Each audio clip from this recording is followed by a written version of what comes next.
നമസ്കാരം. രാത്രി റോഡിലൂടെ നടന്നു പോവുകയായിരുന്ന യുവതിയെ കയറിപ്പിടിച്ച പ്രതിയെ കോഴിക്കോട് നിന്ന് അറസ്റ്റ് ചെയ്ത് കർണാടക പോലീസ്. തിലക് നഗർ സ്വദേശി സന്തോഷ് ഡാനിയലിനെയാണ് കോഴിക്കോട് നടവണ്ണൂരിൽ നിന്നും ബംഗളൂരു പോലീസ് അറസ്റ്റ് ചെയ്തത്. ബംഗളൂരു BTM ലേഔട്ടിലെ റോഡിൽ വെച്ചാണ് ഇയാൾ യുവതിയെ കടന്നു പിടിച്ച് പീഡിപ്പിക്കാൻ ശ്രമിച്ചത്. സംഭവം നടന്ന് 10 ദിവസം പിന്നിടുമ്പോഴാണ് പ്രതി പിടിയിലാകുന്നത്. BTM ലേഔട്ടിലൂടെ നടന്നു പോവുകയായിരുന്ന യുവതിയെ ഇയാൾ കടന്നു പിടിക്കുകയായിരുന്നു. അതിക്രമത്തിനിരയായ യുവതി പരാതി നൽകിയിരുന്നില്ല. സംഭവത്തിന്റെ CCTV ദൃശ്യങ്ങൾ പുറത്തു വന്നതോടെയാണ് സംഭവം പുറലോകം അറിഞ്ഞത്. റോഡിലൂടെ നടന്നു പോകുന്ന 2 സ്ത്രീകളെ ഇയാൾ പിന്തുടരുന്നതും സ്ത്രീകൾ ഇയാളെ അവഗണിച്ച് മുന്നോട്ട് പോകവേ ഒരു യുവതി ഇയാൾ കടന്നു പിടിക്കുകയും ചെയ്യുന്നത് CCTV ദൃശ്യങ്ങളിൽ വ്യക്തമായിരുന്നു. കൂടെയുണ്ടായിരുന്ന സ്ത്രീ പ്രതിരോധിക്കാൻ ശ്രമിച്ചപ്പോൾ ഇയാൾ സ്ഥലത്ത് നിന്ന് രക്ഷപ്പെടുകയായിരുന്നു. CCTV ദൃശ്യങ്ങളുടെ അടിസ്ഥാനത്തിലാണ് പോലീസ് കേസെടുത്ത് അന്വേഷണം ആരംഭിച്ചത്. ബംഗളൂരുവിലെ ജാഗ്വാർ ഷോറൂമിൽ ഡ്രൈവറായി ജോലി ചെയ്യുന്ന സന്തോഷിനായി പോലീസ് അന്വേഷണം തുടങ്ങിയതോടെ ഇയാൾ ആദ്യം തമിഴ്നാട്ടിലെ ഹൊസൂരിലേക്ക് രക്ഷപ്പെട്ടു. പിന്നീട് സേലത്തെത്തിയ ഇയാൾ അവിടെ നിന്ന് കോഴിക്കോട് എത്തുകയായിരുന്നു.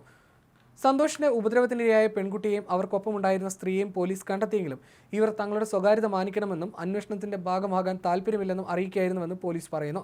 സംഭവ സ്ഥലത്ത് നിന്ന് ലഭിച്ച CCTV ദൃശ്യങ്ങൾ വേണ്ടത്ര നിലവാരമില്ലാത്തവയായതിനാൽ പ്രതിയെ തിരിച്ചറിയാൻ വൈകിയെന്നാണ് പോലീസിന്റെ വിശദീകരണം.